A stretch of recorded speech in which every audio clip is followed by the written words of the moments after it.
지금은 말씀 전하는 시간입니다. 오늘은 속사람인 내면을 아름답게 가꾸십시오 라는 제목으로 하나님의 말씀 전하겠습니다. 여러분, 오늘 우리 가운데 아름답게 가꾸어야 할 것은 우리의 겉모습이 아니라 우리의 속사람인 내면입니다. 인생의 모든 결과와 열매를 결정하는 것은 그 사람의 겉모습과 외적인 것이 아니라 바로 그 사람의 내면적인 것으로부터 결정될 때가 많기 때문입니다. 실제로 역사상 위대한 인물 중에 오히려 외모는 별 볼 일 없는 사람이 많았습니다. 여러분이 잘 아시는 나폴레옹의 야심을 트라팔가르 해협에서 꺾고 영국을 프랑스의 손에서 구한 넬슨 제독도 그의 외모만을 따지면 그는 팔 하나가 없는 불구였고 눈도 하나밖에 없는 장애와 볼품없는 외모를 지닌 인물이었습니다.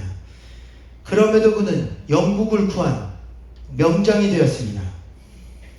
또한 러시아의 대문호 톨스토이도 그는 소년이 되었을 때 자신의 널쩍한 코와 두터운 입술, 작은 회색 눈과 큰 팔과 다리를 보며 외모를 비관했습니다.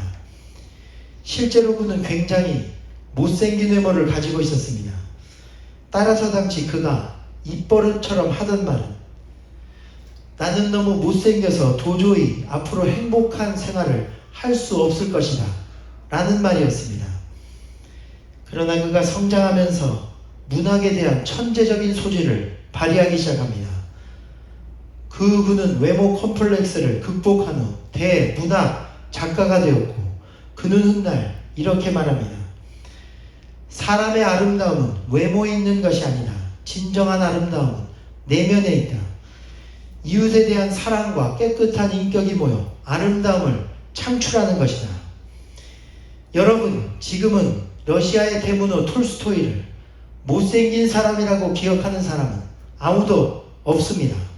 그가 내면을 가꾸었기 때문입니다. 한 사람을 더 소개합니다. 영국의 한 아기가 태어났는데 그의 모습은 너무도 추한 모습이었습니다. 그 아기는 해표지증이라는 선천적으로 팔다리가 없거나 아주 짧게 태어나는 희귀한 병에 걸려 두 팔 대신 짧은 뼈마디만 가지고 태어난 보기에도 흉측한 아기의 모습이었습니다. 이에 그 아기의 부모마저 자신의 아기를 6개월 만에 포기하고 보육원에 보내버립니다.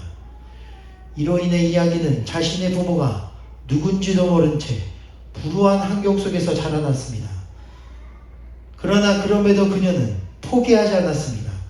그러한 극악한 상황 속에서도 붓을 입으로 물고 그림을 그리기 시작합니다. 그리고 이 불행한 아기는 꿋꿋이 자라나 마침내 미대에 합격했습니다.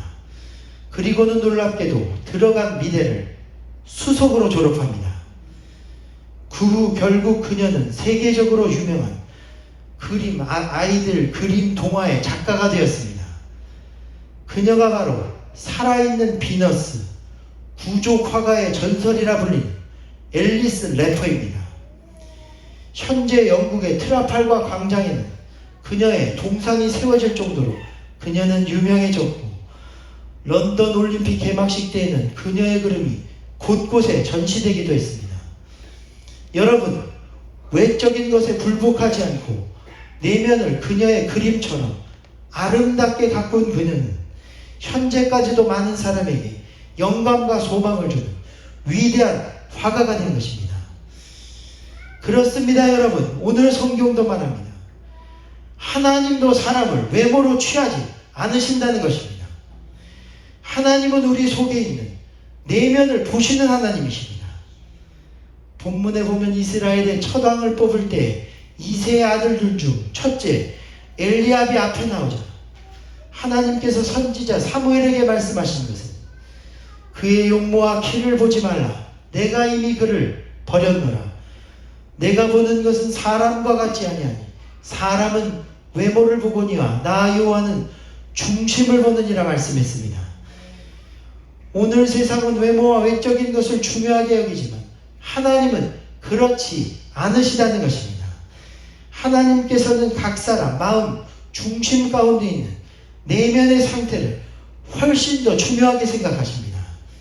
우리 중 외모와 외적인 것이 부족하고 갖춘 것이 없더라도 내면을 잘 가꾼 사람, 그 사람을 하나님은 언젠간 쓰시는 것입니다. 다윗이 그런 사람이었습니다. 그의 용모는 붉고 약한 소년의 모습이었지만 그러나 그는 내면이 강하고 아름다운 사람이었습니다. 다윗의 이 내면에 있던 것들이 훗날 하나하나 밖으로 나타나 다윗을 왕이 되게 만듭니다. 그의 내면에는 어떤 모습들이 있었는가? 첫째로 그는 불쌍한 사람을 보면 자기도 쫓기는 처지에 있었음에도 끝까지 도울 줄 아는 사람이었습니다. 성경은 그가 사울에게 쫓길 때 그에게 모여든 모든 환난당한 자와 빚진 자와 마음이 원통한 자 400명을 버리지 않고 거두어 주었다는 것입니다. 또한 자신을 배신하고 죽이려고까지 한 아들 압살롬의 죽음 앞에서도 슬픔을 이기지 못해 목 놓아 울었던 정이 많은 사람이었습니다. 그랬던 남편, 아무도 맞서지 못했던 골리앗 앞에서는 홀로 나가 싸운 대단한 용기의 사람이기도 했습니다. 이 같은 그의 내면에 있던 강함과 아름다움을 하나님은 아셨고 하나님께서 나중 그에게 하신 말씀은 내가 이새의 아들 다윗을 만나니 내 마음에 합한 사람이라 그가 내 뜻을 다 이루리라 말씀하셨습니다. 그렇습니다. 여러분, 우리 가운데도 지금은 비록 드러나 보이지 않더라도 계속해서 내면의 아름다움을 가꾸어 나가면 하나님이 여러분을 쓰실 날이 오게 될 것입니다. 인생은 짧지 않습니다. 장거리입니다. 잠깐은 외적인 것으로 사람을 속일 수 있고 넘어갈 수 있지만 장거리로 가는 인생의 길 가운데서는 우리 속에 있는 것들이 나오기 때문에 우리의 속사람과 내면이 바뀌어야 하는 것입니다. 아름답게 바꿔나가야 합니다. 제가 종종 보는 여러분 프로그램에서 고려대 석좌교수이자 미시간대 교수인 조벽 교수님이 나와서 이렇게 이야기하는 것을 들었습니다.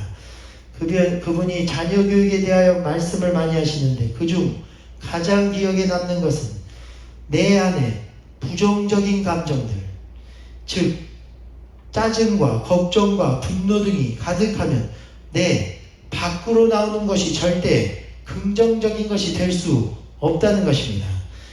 그 상태에서 부모가 아무리 올바른 행동을 자녀에게 요구해봤자 그 행동은 가식이 될 수밖에 없고 진정한 변화는 될 수 없다는 것입니다.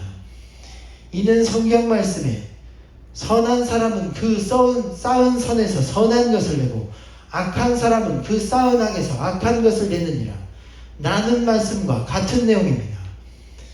그러나 반대로 만일 내 안에 상대방에 대한 고마움과 평화로움과 만족이 가득하면 내 밖으로 부정적인 것이나 불평이나 원망이 나올 가능성이 전혀 없다는 것입니다. 그러므로 가장 올바른 자녀의 교육은 행동의 지도가 아니라 행동을 하게 하는 마음을 먼저 수정하고 지도해 줘야 한다 라는 말을 제가 들었습니다. 마찬가지로 여러분, 오늘 하나님께서도 우리의 내면이 먼저 아름답게 가꿔지기를 원하십니다. 내면이 하나님 보시기에 아름다워야 하는 것입니다. 내면 중심이 하나님 보시기에 합당하고 아름다운 사람은 그 아름다운 내면으로부터 무수히 아름다운 열매들을 맺게 될 수 있습니다. 미국 여러분, 그러므로 지금 여러분이 하는 일들 중 지금은 비록 외적인 열매가 없는 일일지라도 그러나 그것이 나의 미래의 열매를 위한 내면을 가꾸는 일이라면 묵묵히 그 일들을 해나가는 여러분이 되시기를 바랍니다. 척박한 땅에서도 열매를 맺을 수 있도록 내면을 아름답게 가꾸십시오.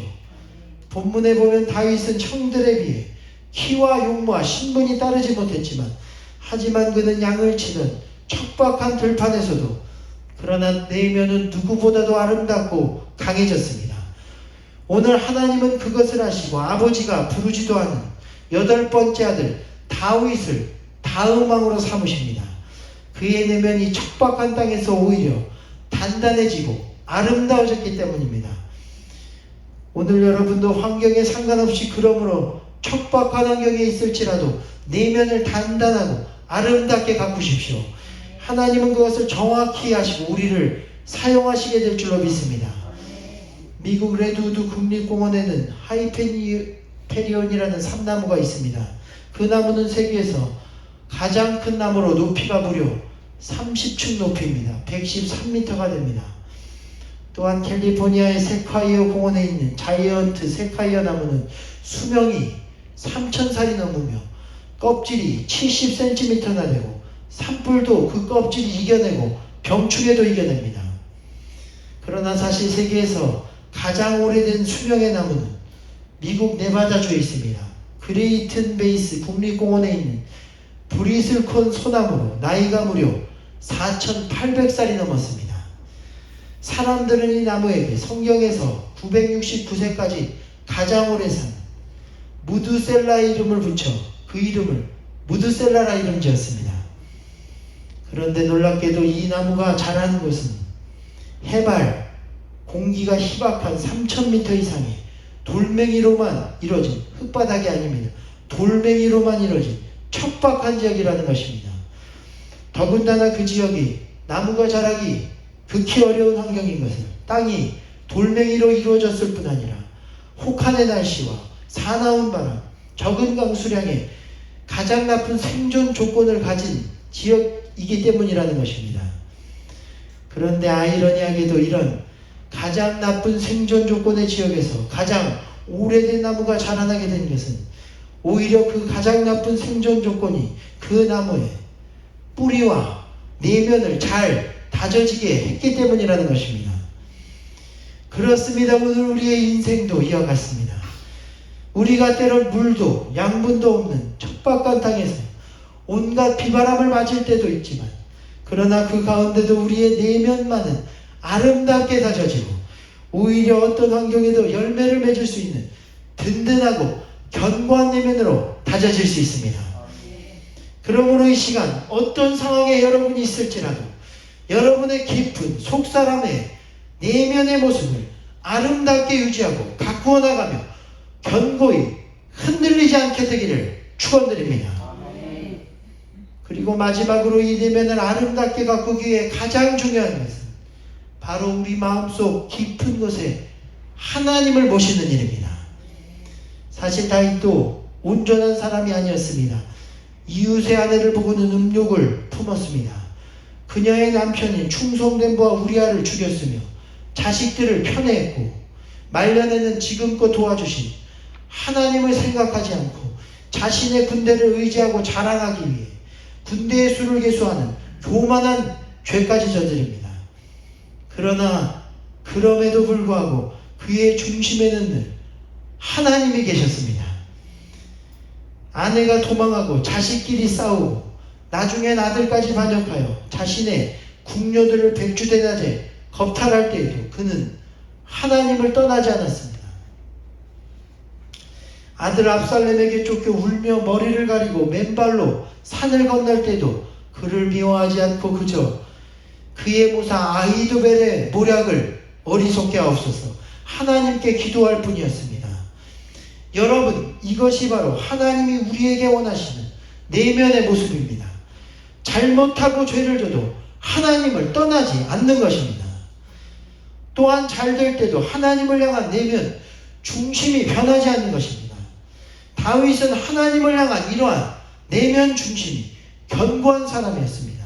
사무엘하의 기록에 보면 여호와께서 다윗 주변의 모든 원수를 무찌르사 왕으로 궁에 평안히 살게 하신 때 그가 하나님을 생각하여 나는 백항목 궁에 살거늘 하나님에게는 휘장 가운데 있도다 라고 말하며 하나님께 예배하는 성전이 없는 것을 안타까워하고 그때부터 예루살렘 성전을 짓기로 결정하게 됩니다.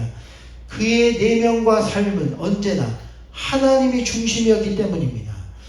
그러므로 이 시간 저와 여러분도 우리가 죄를 질 때나 잘 될 때나 연약하여 넘어질 때나 그 모든 상황 가운데 그러나 내면 중심에 하나님을 중심으로 모시게 되기를 축원드립니다.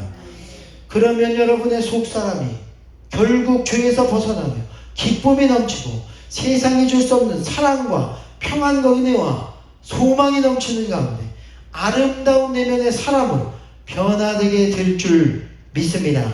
그렇게 되기를 주님의 이름으로 축원합니다. 지금은 함께 아까 부른 찬양하라 내 영혼아, 내 속에 있는 것들아 다 변화되어 주님을 찬양하게 하여 주시옵소서.